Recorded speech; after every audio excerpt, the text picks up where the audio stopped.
Hola a todos, bienvenidos a una nueva inmersión profunda. Yo soy su anfitriona, lista para guiar este viaje de hoy. Y quiero que arranquemos con una imagen mental.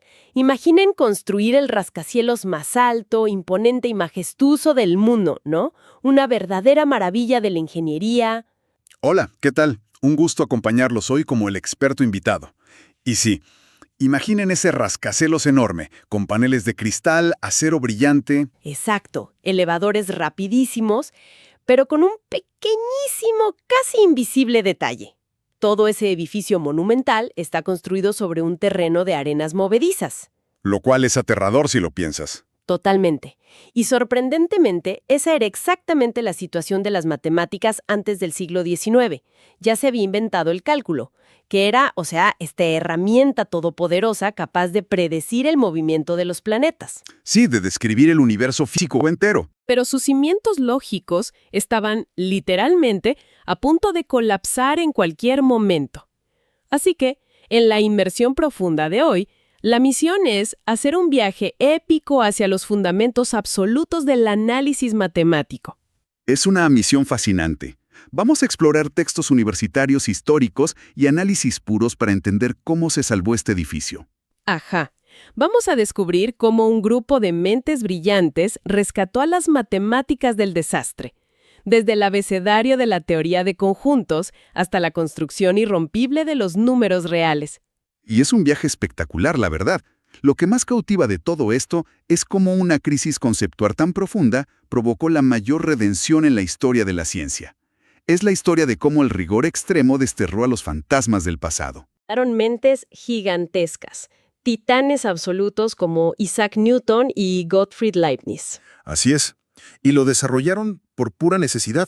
Tenían que resolver problemas físicos y geométricos gravísimos de su época. Como calcular la velocidad exacta de un objeto en caída libre en un instante súper preciso. Exactamente. Pero para hacer que sus fórmulas funcionaran, usaron un atajo. Un truco matemático bastante ingenioso, pero peligroso. Introdujeron los famosos infinitesimales. Los infinitesimales, que suenan a algo casi místico, ¿no? O sea, los describían como cantidades infinitamente pequeñas, casi nulas, pero que, haz de cuenta, mágicamente sumaban lo suficiente para encontrar áreas bajo una curva. Y suena místico porque lógicamente era un desastre turbio. Newton y Leibniz decían algo como: imagina un número que es tan, pero tan pequeño, que es prácticamente cero. Pero no es cero. Lo cual no tiene sentido. Pero el método funcionaba de maravilla en la práctica. Los resultados para la astronomía eran correctos. El puente no se caía, por así decirlo. Ese es el punto. En la práctica era una revolución. Pero en la teoría pura, estaban rompiendo todas las reglas. Y a la gente que entiende que las matemáticas no son un acto de fe, pues esto les importaba muchísimo. Aquí es donde entra el famoso obispo Berkeley, ¿verdad? Sí, un filósofo con una agudeza argumentativa letal. En su obra The Analyst, lanzó un ataque devastador contra esta base vacilante. Se burló de los infinitesimales con una frase increíble. Ah, sí, los llamó fantasmas de cantidades difuntas. ¡Qué nivel de insulto intelectual! Es poesía pura, pero con un filo tremendo. Berkeley decía que los matemáticos eran unos hipócritas.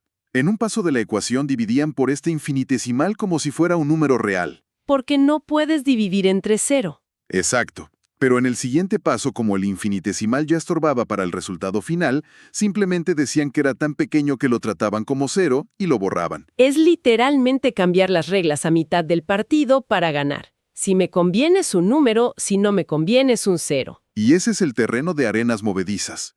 La ciencia más pura de repente tenía una herramienta poderosísima sin justificación lógica. Necesitaban a los héroes del rigor, Matemáticos como Cauchy, Dedekind, Riemann, Weierstrass. que se dieron cuenta de que no podían solo ponerle parches al rascacielos. Había que demoler y construir desde el cero absoluto. Pero, a ver, ¿cómo empiezas a reconstruir desde cero? Se reconstruye formalizando las reglas del juego. Y aquí es donde los textos nos introducen a la teoría de conjuntos y los axiomas de Peano. Sí, imagina un juego de mesa complejo. En matemáticas, tú inventas las reglas, los axiomas, Verdades que aceptamos sin demostrar. precisamente. Pero una vez escritas, las sigues a la perfección. La teoría de conjuntos se volvió ese abecedario base. Pero un abecedario necesita letras. ¿Cómo defines el número 1? Es como explicarle a un extraterrestre qué es contar. Ese fue el reto de Giuseppe Peano. Formuló 5 mandamientos lógicos que construyen, de la nada, los números naturales. El primer axioma simplemente dice, existe un elemento base. Y el segundo dice que todo número tiene un sucesor. Es un truco genial porque garantiza que los números son infinitos. Y el tercero asegura que ese primer número no es sucesor de nadie. Ahí empieza la fila. Oye, y leyendo las fuentes salta un debate súper divertido sobre ese primer número. Para los analistas puros, la fila empieza en el 1. Pero para los teóricos de conjuntos, el primer número natural es el 0. Es fascinante. Para la teoría de conjuntos, el 0 es el conjunto vacío, la caja sin nada, el bloque más fundamental. Pero más allá de eso, lo que une todo es el quinto axioma. El principio de inducción matemática, el efecto dominó lógico. Esto me vuela la cabeza. Es majestuoso. Si quieres demostrar que una propiedad funciona para infinitos números, demuestras que funciona para el primero. Empujas la primera ficha de dominó. El caso base. Y luego demuestras que si funciona para cualquier ficha en la fila, por fuerza funciona para la que le sigue. Exacto. Demuestras que la distancia entre las fichas es la correcta. Con eso afirmas con certeza absoluta que toda la cadena infinita va a caer. Está cañón que con 5 reglas construyas el infinito. Pero claro, los números naturales, 1, 2, 3, no alcanzan para describir un universo físico continuo. No, porque el edificio de Peano tiene saltos. Del 1 pasas al 2. ¿Qué pasa en medio? Y ahí llegamos al famoso shock pitagórico. Los pitagóricos creían que todo se explicaba con fracciones, los números racionales, hasta que dibujaron un triángulo rectángulo isósceles. Un triángulo con lados que miden 1 y 1. Ajá. Y al calcular la hipotenusa les dio la raíz cuadrada de 2. Y el shock fue descubrir que ese número no se puede representar como una fracción exacta. Fue aterrador para ellos. Rompía su religión matemática. Así nacen los números irracionales, y con ellos nos asomamos al abismo de la cardinalidad. Que es el estudio formal de los tamaños del infinito. Y pausa aquí porque esto va contra la intuición. Para muchos el infinito es solo infinito. ¿Cómo hay tamaños de algo que no termina? George Cantor demostró que no todos los infinitos son iguales. Los naturales son infinitos, pero numerables. Puedes etiquetarlos. Las fracciones también. Tienen el mismo tamaño de infinito. Pero los números reales, la mezcla de fracciones e irracionales, resultaron ser un monstruo, un abismo insondable. Hay un ejemplo clásico que lo ilustra perfecto. El diminuto espacio entre el 0 y el 1 en una regla contiene más números reales que todos los números enteros del universo combinados. Es un infinito incontable. No puedes hacer una lista sin dejar fuera a infinitos números. Y esto plantea el problema para el cálculo. ¿Cómo manejamos esto sin hundir el rascacielos? Lo que nos lleva al clímax, el axioma del supremo, para rellenar los huecos de la realidad. En matemáticas, la recta de los reales es un cuerpo ordenado completo. Cuerpo significa axiomas para sumar y multiplicar. Ordenado es saber cuál es mayor. Pero completo es la clave. Yo me lo imagino visualmente. Una recta solo de fracciones parece una cuerda sólida. Pero si le haces un zoom infinito... ¿Ves que está perforada? Exacto. Es un queso gruyère matemático. Y cada agujero vacío es donde iría un irracional. Y para el cálculo, que depende de moverse suavemente y acercarse a un punto mediante límites, esos agujeros son fatales.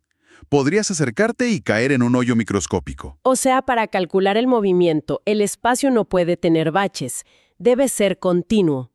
Y ahí entra Richard Dedekind, con el axioma del supremo, que establece que todo conjunto de números reales con una cota superior, o sea, un techo, tiene un techo mínimo exacto dentro de la recta real. En palabras sencillas, es la mejor pasta resanadora del mundo. Una regla que garantiza que cada hueco microscópico está relleno. Garantía de continuidad total. Sin huecos, el cálculo tiene una base rigurosa. Se eliminan los fantasmas de cantidades difuntas y se reemplazan por límites formales. El famoso formalismo de épsilon y delta de Cauchy. Un contrato lógico implacable. Dime qué margen de error toleras, tu épsilon, y yo te garantizo matemáticamente qué tan cerca debes estar, tu delta, para nunca pasarte. Es un triunfo monumental del intelecto. Pero los matemáticos no se quedan quietos. Al blindar la recta real, abrieron la puerta a la topología. La topología tira por la ventana las distancias exactas. Es la geometría de la hoja de goma. Donde el universo es una goma moldeable. No puedes cortar ni hacer agujeros nuevos, pero puedes estirar y deformar. Bajo esas reglas, un cuadrado es topológicamente igual a un círculo. Los puedes deformar uno en el otro. Lo que importa es la estabilidad de las formas. Y hay una anécdota visual buenísima en los textos sobre esto. El mural en las calles de Praga con la banda de Mobius. Es una imagen alucinante. Para quienes nos escuchan, es esta tira de papel con media vuelta que solo tiene un lado y un borde. En el mural hay tanques y excavadoras transitando sobre esta banda infinita. Ilustra cómo el rigor extremo del análisis permite que estructuras abstractas y retorcidas soporten un peso inmenso. El rigor de los axiomas es el exoesqueleto de la creatividad. Es increíble. Haciendo un resumen de esta inmersión monumental, viajamos desde una crisis donde la ciencia dependía de fantasmas hasta construir cimientos irrompibles con teoría de conjuntos. Y rellenamos el universo con el axioma del supremo. La solidez del análisis moderno es un triunfo de la terquedad humana. Se negaron a aceptar que las cosas solo funcionaran por arte de magia. Es importante recordarlo. Cuando quienes nos escuchan usen el GPS o crucen un puente, todo ese mundo físico está sostenido por un andamiaje invisible de axiomas lógicos. Reglas talladas en piedra matemática hace más de un siglo. Totalmente. Y para cerrar, les dejo un misterio para pensar. Si todo nuestro universo matemático está basado en axiomas que las mentes humanas simplemente eligieron, ¿Las reglas iniciales del juego? ¿qué pasaría si decidiéramos cambiar solo uno de esos axiomas fundamentales? Podrían existir universos matemáticos paralelos con su propia geometría alienígena, esperando a ser descubiertos. Hasta aquí nuestra inmersión profunda de hoy.